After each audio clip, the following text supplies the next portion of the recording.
Assalamualaikum warahmatullahi wabarakatuh. Halo teman-teman semua, perkenalkan nama saya Rusy Fahmawati dengan NIM 7211419057. Saya dari Akuntansi D 2019. Pada video kali ini akan membahas pada proyek 3 dan 4 di Sistem Informasi Manajemen. Nah, untuk yang pertama yaitu pada proyek 3 dengan judul Proyek Web atau HTML menggunakan Notepad. Yang pertama ada bagian-bagian dari dokumen HTML. Untuk bagian dari dokumen HTML itu sendiri ada dua bagian. Yang pertama bagian kepala yang memberikan informasi mengenai perangkat lunak, browser, atau penjelajah. Informasi pada bagian kepala mencangkup judul halaman web. Dan yang kedua ada bagian tubuh yang memberitahu apa yang akan dilihat oleh pengguna di layar. Bagian tubuh ini berisikan bagian yang sebagian besar orang yang merupakan halaman web, gambar, tabel, daftar, dan link semua terletak di bagian tubuh. Selanjutnya yaitu membuat dokumen Notepad. Untuk membuat dokumen Notepad, langkah pertama yaitu mulailah dengan membuka Notepad dan membuka dokumen baru. Yang kedua, klik perintah Start dan pilihlah subperintah program. Atau mengklik subperintah aksesoris sebelum pilihan Notepad muncul. Selanjutnya yaitu menyimpan contoh.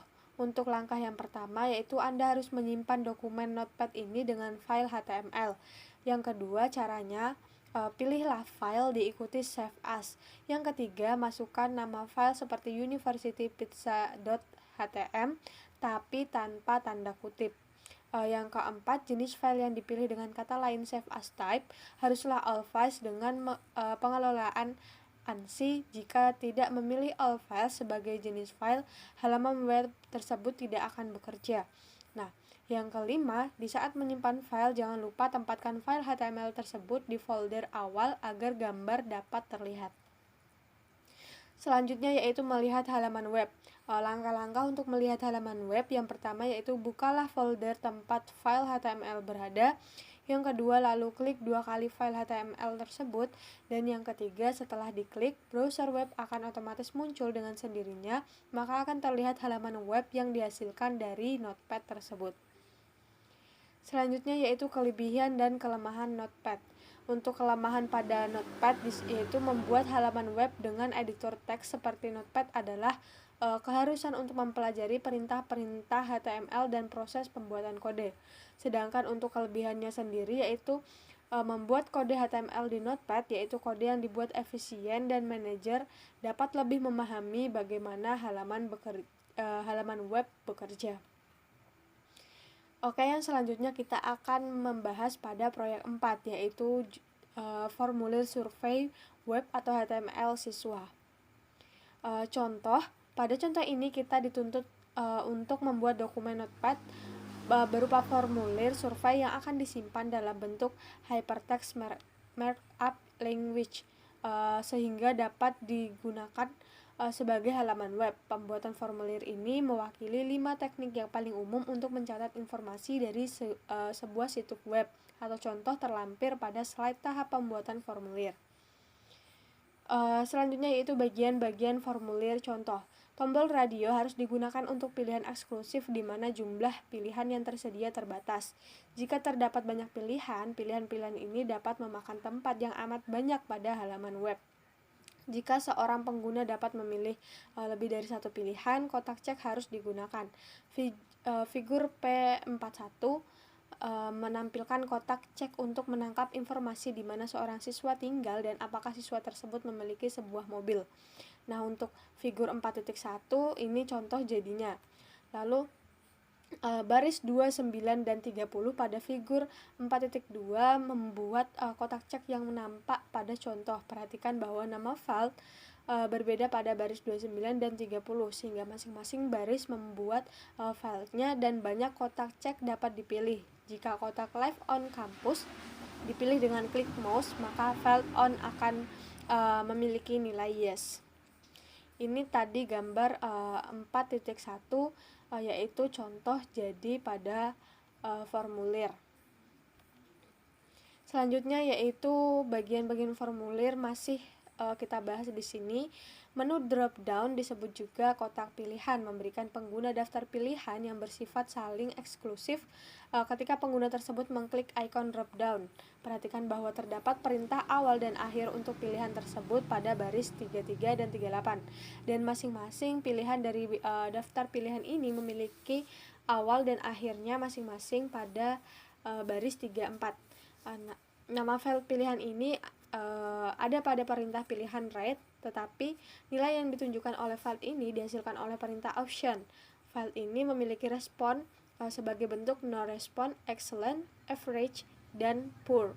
Pada umumnya, pilihan yang pertama pada daftar adalah nilai yang ditampilkan di halaman web.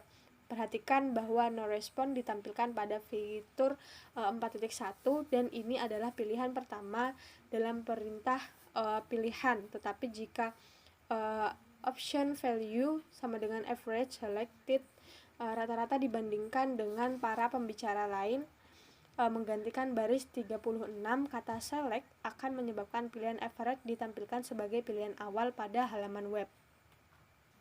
Selanjutnya yaitu bagian-bagian formulir, ini gambar 4.2 kode HTML untuk contoh. Nah, di sini gambarnya sangat banyak sekali kode-kode HTML berdasarkan contoh formulir tadi. Selanjutnya yaitu bagian-bagian formulir contoh, masih kita jelaskan di sini. Seperti halnya perintah yang lain, apa yang dilihat pengguna pada layar komputer bisa jadi bukanlah yang direkam oleh komputer.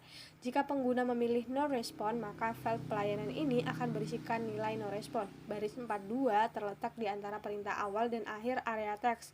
Dua jenis input khusus dibutuhkan untuk membuat browser web menindak informasi yang dikumpulkan oleh sebuah formulir, submit dan reset. Pada kebanyakan formulir, sebuah tindakan akan ditentukan pada perintah form dan browser web akan melakukan tindakan yang ditentukan tersebut ketika tombol submit dan klik.